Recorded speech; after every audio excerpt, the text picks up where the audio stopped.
right. It is the end of 2016 and the beginning of 2017. And so I'm going to be doing my first top reads of 2016. And I've never done this before, and so I was really excited. I went through all my books and I narrowed it down to about 9. So I read 26 books, so I think 9 would probably be too many top favorites. And so I went with the top 5, and I'm going to do some runner-ups. And so, let's get started with it. So the number 5 pick for me was the very last book that I read for 2016. That is The House on Mango Street by Sandra Cisneros. This is such a beautiful story. It really caught me by surprise. I found this book, it's all old, dilapidated, warped copy. I found it at the library sale for like 50 cents. And I'd always grown up knowing about this book. I'm like, well, let me read this book. And it's told through a series of vignettes, and so it's very short little poetic style chapters, and it's just so beautifully written. It's about a girl named Esperanza, and she's growing up in the Latino community in Chicago. And through different vignettes, it just tells the story of her and her family's life and her neighbors and the plights that they have to deal with. And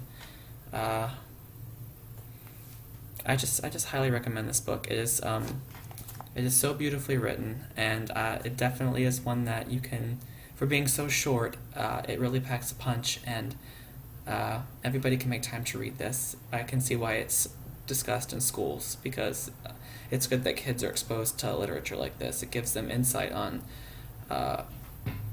maybe communities that they weren't really ever exposed to before. Like me, I'm very unfamiliar with the Latino community, and this really kind of gave me a little bit of insight on that world. And so I highly recommend this one.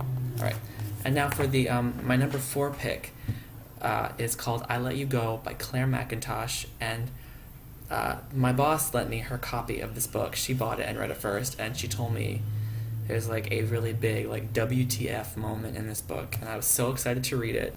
It was so good. I would compare it to The Girl on the Train, though I kind of liked it more than The Girl on the Train. But it has a lot more heart than The Girl on the Train, which they're both excellent books, but I just really gravitated more towards the characters. I liked the characters. I cared for them. If you really want a really, really good, complete, mind-blowing, shocking kind of a twist book, it's a detective thriller. It has some heart. I definitely recommend I Let You Go by Claire McIntosh. Her new book is coming out this year, and I'm so excited to read it. I can't wait. And for my number 3 pick, it is Perfume, The Story of a Murderer by Patrick Suskind. And I couldn't get over this book when I read it. It was like Black Swan, where it's so dark. It just completely immerses you, and it's such a world unlike. It's a story I've never read before. It's so uniquely written, and it's probably the most disgusting book I've ever read, but literature can be disgusting and still beautiful at the same time. And it is about a man who is obsessed with females, younger coming-of-age women's scents. And so he kills these women and extracts their bodily scent to create the greatest scent he can possibly imagine.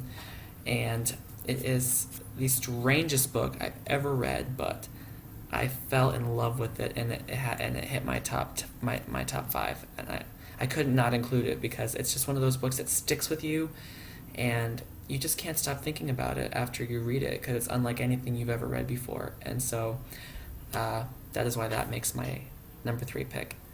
Is now for going to the top 2, and these books are very dear to my heart. I fell in love with these books and these characters, and so my number 2 book is Dolores Claiborne by Stephen King. Let me get the reflection in there. This book, I read this as an audiobook, and it has grown to be my favorite Stephen King I've ever read. It was so amazing. Dolores Claiborne is an amazing character in literature. You find out right away that she is a murderer, but it's a complete police telling. It is a complete interview of her telling the police of why she killed her husband 30 years before and got away with it. and it leading to how she didn't commit this murder of this woman who she was taking care of. And you just feel for her so much. Her situation throughout her life, it is so sad, with her husband being abusive, and what he does to their daughter. And you can just see why Dolores is like completely drawn to do the things that she does. But she's such a sassy, smart aleck character, and with a lot of heart. She really cares for the people that are in her life, and I really found it an amazing Stephen King novel, and so makes it my top 2. I highly recommend that book. I will definitely be rereading it again someday. And now, my number 1 book of the year is The Painted Veil by W. Somerset Maugham. I was completely blown away by this book. There is just so much. Every single element in this book makes up everything that I love in a book. It had every single facet that I love in a book, everything, and I just I couldn't get over it. I knew I would love it once I started reading it, and it deals with a woman named Kitty who is in an affair. She does not love her husband. She talks about she loves her husband as a person. She just is not in love with him. She thinks he is a great person, and she does not know why she's not in love with him. And her husband finds out about this affair, and he is a scientist who is trying to discover the cure for cholera in China. And so he takes her to China with him in an effort to try and preserve the marriage. And it's a total coming of age story for her. She meets these people. She meets nuns and the man that is working with her husband, and it completely revolutionizes with her. And I just thought it was an absolutely amazing novel, and the prose in this book are so beautiful. I had bought a used copy that somebody had already highlighted a bunch of beautiful lines. And maybe if he or she hadn't highlighted all that, I might not have noticed all of the beautiful pieces in that book. And if you like a book that deals with redemption, and it deals with coming of age, and deals with learning new things, going to new places, it's such a real humanistic book, because the characters, especially Kitty, she does things that we can all identify with, I think. And maybe not being happy in a relationship, maybe not everybody can identify with having an affair, but maybe being in love with the wrong person, or feeling you should be in love with somebody else, feeling you should be in love with somebody, yet you can't change your feelings. You can't change who you are, or who you love. And so that is what makes The Painted Veil by W. Somerset Maugham my number 1 book of the year. I can't recommend this book enough. I already gave my copy to a friend of mine, and I can't recommend it enough. It is an absolutely beautiful piece of literature, and I want to read everything that Maugham has written. It is just, he's an amazing author, and I can't recommend him enough. And so, those were my top 5 picks, and I also have a few runner-ups, and I'm not going to put these in any particular order because I already did my top 5. It was hard enough to do that. I'm not going to, belittle it and I'm only going to, you know what I'm talking about. So, one of my runner-ups, it just didn't quite make the mark for the top 5, but it was equally as amazing, is Heart-Shaped Box by Joe Hill. And this book was so good. You can totally tell that he's Stephen King's son, because the way he totally gained his influence a lot from his father. It has a lot of similarities of writing, but it's bumped up a notch. It just has a different uniqueness to it that I thought was amazing. It was terrifying at some points, and I I like books that do that, where they kind of give you goosebumps. I thought it was really, really good. It deals with an older rock star, and he's all obsessed with the macabre, and he finds somebody selling a ghost online, and so he can't resist, and so he buys it. And so the ghost comes in the form of a suit, and it is in a heart-shaped box.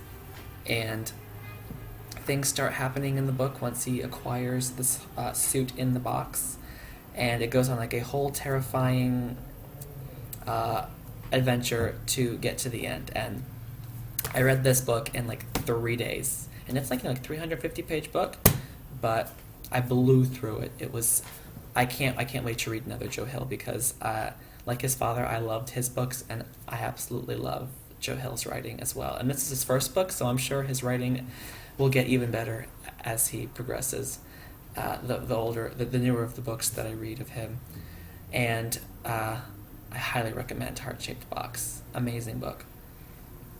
And so also, this was the first book that I read in 2016. It was called The Inheritance by Simon Tolkien, and I already have a video review of this book, and so I'll link it in the description. But that was an amazing book. It got me to fall in love with Simon Tolkien's writing. His cool, as the credit says, half Christie, half Grisham, and I thought his writing is just so engaging, and it's gotten me so avid about reading more of his work. He has a new book coming out this year, and so I'm really, really excited to read it. I think it's going to be a different kind of genre than courthouse mystery, so I'm really excited to see what he brings to the table. Another book that was a runner-up was The Handmaid's Tale by Margaret Atwood, and this is a dystopian piece about a woman who has become a handmaid to a family to birth a child. It is in the far distant future. It's in the not too far distant future than the present, or in 1980s present. And it deals with this woman named Uffred, who reminisces about her time before this whole government takeover, when she can remember just doing everyday things that we all do and take for granted, like going to the laundromat and doing laundry, or smoking a cigarette, not that we all do that, or having coffee, and having a child, and having a husband or a wife. And you feel so much for her and her plight, and it's a world that's not so far-fetched that you feel like it can't happen in reality. And Margaret Atwood, this book has got me in love with Margaret Atwood, and I just know I will love everything I read of hers. I want to read Cat's Eye. I want to read her newest one, Hagseed, I think it's called, and it just all her writing just sounds absolutely amazing. And so I can't wait to get to read more of hers. And so I highly recommend The Handmaid's Tale by Margaret Atwood. And the last book on my runner-ups for this video is I'm Thinking of Ending Things by Ian Reid. And I read this over the summer, and it had to be my favorite read for the summer. It was absolutely amazing little mind twist. It's only about a 200-page book. I've already lent my copy to somebody else, and I can't recommend it enough. It is such a good little twist novella, and it is about a girl who is driving to the country with her boyfriend to meet her boyfriend's parents, and it's her thinking that maybe she should end the relationship, hence the title. And I don't want to give too much away, because it's really hard to talk about this book and not give away the plot. And so it's about her little evening with her boyfriend and his parents, and what happens afterwards. And so I highly recommend that one. So this year starts a whole new reading year for me. I set my goal to about 30 books. So I'm planning on reading a few longer books this year, and rereading Wuthering Heights, which I have talked about in probably every single video I've made on here, as obviously it's my favorite book. So hopefully I will be able to reread that for the first time, my very first reread of a novel, and that should be exciting. I'm so nervous to read it, because I'm afraid I might not like it as much as the first time, but I need Emily Bronte's writing back in my life. It is absolutely amazing, and so I wish all of you watching luck in your reading this year, and I will hopefully try to be back frequently with videos, reviews, and monthly hauls and things every so often if I feel like I'd like to make more videos. And I will see you soon. Happy reading.